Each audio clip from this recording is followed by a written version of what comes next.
Assalamualaikum warahmatullahi wabarakatuh, teman seberanda Trisa semuanya. Apa kabar? Semoga selalu dalam karunia kesehatan dari Allah Subhanahu wa taala. Hari ini saya kedatangan idola saya, seorang psikolog sekaligus dosen yang anggun dan sangat humble, Ibu Dr. Dewi Retno Suminar. Assalamualaikum Bunda. Waalaikumsalam, waalaikumsalam. Ya Allah, senang sekali ketemu ini. Apa kabar Bunda Dewi? Baik, baik, sehat selalu juga Mbak. Sehat selalu ya. Iya, insya Allah. Sekarang kata-kata yang paling, kata dan doa yang paling penting adalah dalam kondisi seperti ini adalah memang sehat, gitu, dan saling Iya, mendoakan, betul. gitu. Bunda, saya kan sering nih membina adik-adik wirausaha. Mereka baik yang kemudian mereka masih pada tahap rintisan, sampai kemudian mereka yang sudah tahapnya sudah mulai running bisnisnya sudah 2 hingga 3 tahun. Nah, yang paling kemudian sering banyak saya temui itu adalah adik-adik itu sering gonta-ganti ide bisnis atau sering gonta-ganti bisnis gitu. Jadi katakanlah misalnya baru 2 bulan menjalani suatu bisnis ternak lele misalnya. Baru ketemu satu tantangan aja atau ketemu satu masalah gitu, sudah down.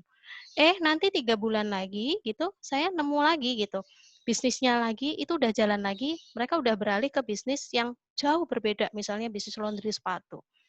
Udah jalan 3 bulan nggak ada kabarnya atau mungkin ya selama 3 bulan itu saya pantau bisnisnya mulai lancar dan sebagainya, tiba-tiba beritanya sudah ganti aja, kemudian udah bisnisnya sarang walet kayak gitu. Nah, gonta-ganti ini kalau dari sisi, psikolog itu gimana ya, Bunda? Monggo silahkan. Ya.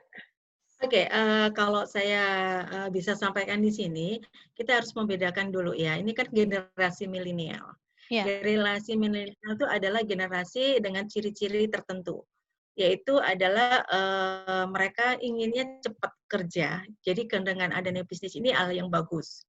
Namun situasinya bahwa mereka yang bekerja dalam usia muda, mungkin secara emosional mereka belum matang dalam tahapan perkembangannya. ya. Nah, kalau fenomena mereka tuh pindah-pindah ya, turnover berpindah-pindah dengan bisnisnya mereka, saya melihat ini adalah, dampak dari fase dia yang masih muda. Karena dia masih mencoba. Kemudian memang, anak-anak generasi milenial itu kan, tough ya, anak-anak sekarang itu jujur aja tough-nya itu agak agak kurang gitu, tough. Nah, Mhm. jadi tangguh gitu ya. Kegigihan itu ya? Nah, Kegigihan saya itu ya? Tough iya itu kegigihan? kegigihan. Mhm. Kegigihannya itu memang berkurang gitu. Mhm mhm. Tapi kita harus lihat sisi positifnya dulu, sisi positifnya dulu. Jadi begini, ada positif, ada negatifnya. Positifnya adalah si anak ini mempunyai suatu, experience, ada pengalaman. Memang tidak boleh untuk terus-menerus, karena pada fase tertentu dia harus stop. Jadi kalau masih muda, dia mencoba suatu bisnis, Mhm. mereka mencoba dengan beberapa bisnis dan mereka berpindah-pindah, saya melihatnya ini masih hal yang positif selama pada usia fase pertumbuhan karir mereka. Mhm. Jadi di bisnis ini kan bagian dari perkembangan karir dari mereka. Mhm Ketika mhm. perkembangan karir itu masih fase pertumbuhan, maka hal tersebut masih bisa. Namun kalau misalnya fase karir tadi itu sudah usianya sudah melewati batas, misalnya usia 40, memang tidak boleh orang-orang ganti ganti bisnis yang baru. Tetapi Mhm. ketika mereka masih muda, secara psikologis, mereka hanyalah untuk mencari explore pengalaman-pengalaman. Saya masih memandangnya hal positif. Namun, secara personal, mereka harus mempunyai target. Saya akan gonta-ganti bisnis, tetapi akan saya berhenti dalam taraf apa. Karena semua bisnis itu yang paling penting adalah proses bagaimana dia memanage manajemennya.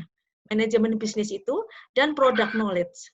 Product knowledge-nya itu adalah pemahaman terhadap produk itu dari mulai dari sisi di awal sampai ke terakhir sampai kemudian pasar customer-nya dia gitu ya. Kan 3 ini yang harus Mhm dia mhm kuasai. mhm. Iya, Nah, betul. apakah itu berbeda, berubah satu dengan yang lainnya? Misalnya di satu sisi dia melihatnya ini adalah, "Oh, aku mau bisnis ini. Saya ingin memahami kalau misalnya bisnis tentang walet tadi," misalnya, sepatu, kan berbeda gitu Iya ya. iya. Itu oke. dia masih proses penjajakan. Kalau dia masih muda, namun dia harus punya planning. Dia akan berhenti di mana dan dia bisa melakukan evaluasi mana yang membuat dia menjadi lebih menyenangkan. Dia nyaman. Karena begini, saya seringkali melihat kalau pekerjaan itu dia lakukan, itu adalah hal yang paling dia sukai, maka dengan sendirinya dia merasa tidak bekerja. Itu Ya. filosofinya kan gitu. Mm-mm, Ya, mm-mm, bekerjalah pada hal yang dia sukai dan mm-mm, maka dia akan merasa tidak bekerja. Ini mm-mm, yang harus memang di sana yang dia harus cari. Jadi gonta-ganti is okay, karena itu akan menambah wawasan dia selama fase periode perkembangannya memang pertumbuhan karirnya dia lagi mencari explore bertumbuh. Namun ketika dia sudah fase untuk maintenance, jadi maintenance itu masing-masing orang berbeda. mm-mm, Secara teknis maintenance karir itu di usia 40 harus sudah stop. Dia 40 itu kalau bisa dia sudah memantapkan saya berkarir bisnis apa. Karena untuk memulai awal di usia 40 itu akan sangat sulit. Tetapi kalau misalnya di fase sebelumnya dia sudah membuat tahapan itu untuk menjadi lebih mantap, akan lebih bagus. Berarti startnya dia lebih awal. mm-mm, Jadi saran saya bagi para bisnismen muda, boleh, tapi Anda harus punya waktu untuk kapan saya berhenti. Karena dengan berhenti lebih awal, start Anda lebih bagus. Tidak perlu menunggu sampai usia 40. Ya, karena saya melihat mm-mm, sekarang dengan seorang pembisnis yang banyak gitu pengalaman, dia akan lebih mudah. Namun yang harus diperhatikan gini, seringkali mereka lupa ketika dia berpindah bisnis itu karena apa? mm-mm, Apakah betul. karena dia skill-nya tidak bisa, Mm-mm, tidak mampu, berarti dia harus upgrade skill-nya, mm-mm, upskill untuk mm-mm, dirinya sendiri, mm-mm, gitu mm-mm. ya. Dia harus ini, ataukah gitu ya, ataukah hal yang lain. Dia misalnya tidak suka, berarti memang tidak cocok, tapi harus diingat. Karena pada fase-fase ini, kalau Anda suka, tidak suka, dan itu menjadi poin utama, maka sebenarnya akan gagal-gagal terus, karena pindah-pindah ini tidak menjadi negatif, menjadi apa? Tidak positif, Positif. Heeh. menjadi negatif. Ya, karena dia excuse terhadap apa yang digagalkan tadi. Karena itu, sekali lagi harus dilakukan refleksi. Why? Apa yang membuat saya berpindah? Mm-mm, Apakah saya mencari hal yang baru, tantangan baru, bukan sebagai bentuk pelarian mm-mm, karena kegagalan di bisnis yang lama. Ini yang harus penting. Kalau mm-mm, itu menjadi sesuatu hal untuk menambah wawasan bisnis dia, itu bagus. Tapi kalau ini adalah bentuk pelarian dari kegagalan yang semula, yang tidak dia lakukan evaluasi, maka sebenarnya dia sudah gagal untuk menjadi seorang bisnis. Seorang pembisnis itu harus berani sportif, bahwa dia harus bisa mengevaluasi kegagalan yang sudah terjadi dan apa yang akan dia lakukan perbaikan di masa berikutnya. Nah, aspek kepribadian inilah yang harus kuat di masa-masa itu. Tapi gonta-ganti is okay ya, gitu. ya, Tapi harus ke sana gitu. betul. Satu poin yang tadi menarik, Bunda. Artinya begini, kenapa dia kemudian switching bisnisnya itu, dia ganti bisnis itu dia harus nanya ke dalam dirinya sendiri, harus evaluasi dalam dirinya sendiri. Tetapi ada pula yang sering saya temui adalah seseorang itu ganti bisnis karena kemudian bujukan teman. Jadi stimulinya eksternal. Eksternal. Ya, kalau seperti ini gimana, Bunda? Dari Ya, dia ya. artinya mungkin diajak Saya bisa teman pahami gitu. ya. Iya, iya. Jadi sebenarnya ya, betul, betul. Satu hal yang harus ditengarai pada para bisnismen muda ya, bahwa Anda harus hati-hati dengan perilaku latah. Hmm, Latah. ya, Karena latah. latah ini menjadi keunikan Anda hilang. Oh, oke. Anda tahu bisnis-bisnis itu ber, eh, ber buyar itu ketika Anda belum struggle, Anda sudah mencoba latah untuk ke hal yang lain. Kenapa saya bilang ini masyarakat di Indonesia pada umumnya ya, bukan hanya pada pembisnis muda, tapi orang-orang wirausaha muda, tapi juga orang-orang yang sudah senior gitu ya. Kita bisa melihat bahwa ada seseorang yang bisnisnya core-nya kuat, Hmm. Nah, ketika core-nya sudah kuat, boleh dia switch tambahan. Ingat, bukan switch, tapi tambahan bisnis yang lain. Itu yang penting. Tetapi kalau Anda masih belum kuat, kemudian Anda mendapat bujukan dari teman, maka ini yang nggak bagus. Kenapa? Karena seorang bisnismen itu harus punya plan, harus punya rencana gitu ya. Kalau rencananya itu ditentukan oleh faktor di luar dirinya, maka dia cepat gagal. Oleh karena itu, saran saya kembali lagi, jangan latah. Ya. Jangan latah. Karena sebenarnya bisnis muda itu kalau latah itu membuat Anda menjadi tidak fokus pada apa yang Anda kerjakan sekarang ini. Anda Oh, tidak cinta dengan apa yang Anda lakukan saat ini. Anda tidak merasa senang dengan apa yang Anda lakukan saat ini. betul, Karena Anda sudah memilih yang lain, gitu betul. ya. Jadi Karena kayak passion pacar orang itu lain ya, gitu. Karena kayak passion orang pacar. lain, Jadi betul. ya kan, karena passion orang lain belum tentu cocok passionnya dengan kita. Jadi tidak ada, artinya belum tentu apa yang ditawarkan oleh orang lain itu sesuai dengan karakter kita, sesuai dengan keunikan yang kita punya. Kayak gitu, Bunda. Nah, lalu Iya, betul. kemudian satu lagi yang kemudian saya tadi saya simak dari penjelasan Bunda adalah harus berhenti, begitu.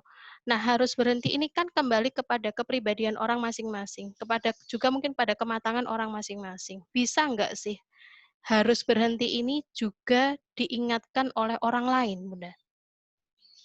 Ya, ada 2 tipikal orang, ya, Ya. ini yang perlu diketahui. Ada orang yang, kontrol dirinya bagus. Ada orang Locus yang of kontrol control dirinya itu ya? kurang. Ya, Ya, heeh, dia bisa kendalinya. eksternal, bisa internal. Internal. Kalau dia internal, it's okay. Dia memang tidak membutuhkan support dari orang lain untuk mengatakan dia berhenti gitu ya. Mhm. Atau dia sudah bisa memanage dirinya sendiri, misalnya dengan menuliskan di kertas di dalam kamarnya untuk berhenti pada usia ini. Dia punya target. Ini ada orang-orang yang memang tidak butuh. Dia Mhm. memang orang tipikal yang benar-benar sudah oke lah. Dia tahu kapan dia harus berhenti. Nah, tapi ada orang yang butuh penguatan. Nah, Mmm. penguatan penguatan yang terbaik adalah yang harus dia lakukan adalah pasti orang terdekat dia, gitu ya. Dan kalau perlu juga melihat dari saingan dia, gitu ya. Mhm. Saingan bisnis. Karena jujur aja bisnis yang bagus adalah dia menggunakan ini ya ilmu ilmu belajar dari musuh kita, gitu ya. Mhm. Mhm. Karena biasanya saingan kita akan mengatakan, wah tempat kamu kayak gini gini gini, maka itu harus dijadikan tantangan gitu ya. Mhm. Dia Mhm. mencoba orang yang menjadi pesaing dia adalah menjadi orang tantangan dan kemudian support dari orang-orang sekitarnya. Oleh karena itu sebaiknya memang harus konsultasi lah pada orang-orang yang sudah ahli di bidang bisnis gitu ya, sehingga dia tahu apa yang harus, apakah dia berhenti apa enggak, dia memang harus dibutuhkan orang orang support dari orang sekitarnya. Mhm. Jadi Jadi ada 2 ada. tipe, tipe yang oke, dia self control-nya tinggi, ya dia memang kontrolnya itu lebih kaitan dengan internal dia bisa tahu memanage dirinya dan biasanya dia membuat lingkungan itu membuat dia mengingatkan dia, misal reminder di handphone atau apa, ingat loh waktu kamu tinggal 3 tahun misalnya, Mhm. kamu Mhm. harus coba untuk gitu. Itu orang-orang yang bagus, dia mempunyai self Internal ya, control yang self ya control internal. internalnya tinggi. Ya, Oke. tapi kalau ini yang kontrolnya eksternal ya memang butuh orang dari luar, itu aja. Iya, menarik banget ini Bunda, terutama mestinya ini adalah suatu hal yang kemudian sangat bermanfaat bagi teman-teman yang memulai bisnis, terutama yang baru sekali atau 2 kali gonta-ganti gitu ya. Paling tidak sharing yang Bunda lakukan pada hari ini gitu, dari diskusi kita ini mengingatkan teman-teman untuk Ya, prepare hal tersebut. Jadi di dalam bisnis itu memang tidak harus yang dipikirkan adalah prepare dari sisi bisnisnya, lalu kemudian keuangannya, tetapi juga dari sisi mental, itu juga harus disiapkan. ya. Apalagi kalau sudah me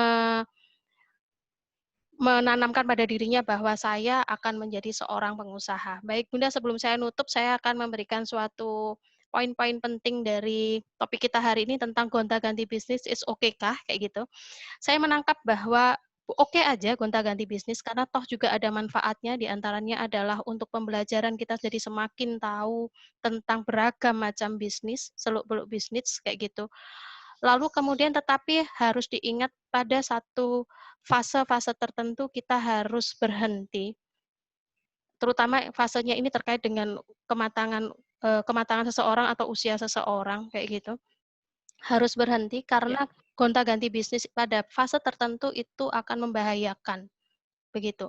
Lalu kemudian tipsnya adalah jangan latah gitu ya, terutama kemudian kalau kemudian gonta-ganti bisnis itu tidak terkait dengan apa yang menjadi passion kita, tetapi kita diajak teman. Karena kita sungkan nolak, karena kita merasa tidak enak hati atau utang budi, kemudian kita kerja sama menjadi mitra, tetapi ternyata kita nggak passion menjalankan itu. Lalu kemudian adalah jadi entrepreneur itu harus cerdas, gitu. Jadi entrepreneur harus cerdas dengan apa? Banyak baca, banyak melakukan networking, karena dengan melakukan networking kita bisa jadi tahu siapa pengusaha-pengusaha yang kemudian menjadi role model kita. Dari role model itu kita juga bisa berkaca bagaimana tentang kesuksesan mereka, bagaimana tentang kegagalan mereka, bagaimanapun juga yang namanya entrepreneur itu kayak kayak satu keping mata uang, ada sisi rugi, ada sisi berhasil, ada sisi untungnya begitu. Nah, kurang lebih ada 4 hal itu yang kemudian sangat-sangat pasti, membantu teman-teman untuk mempersiapkan dari sisi mental untuk menjadi seorang pengusaha. Matur nuwun Bunda Dewi sudah sharing dengan Oke, saya. iya iya iya iya Jangan iya, Desi, kapok-kapok iya. nanti kalau Oh, misalnya enggak. saya kontak lagi untuk topik-topik yang terkait dengan teman-teman wirausaha. Semoga Bunda Dewi selalu dalam kondisi sehat bersama keluarga. Amin Saya pamit undur diri amin. dulu. Assalamualaikum warahmatullahi wabarakatuh. Waalaikumsalam.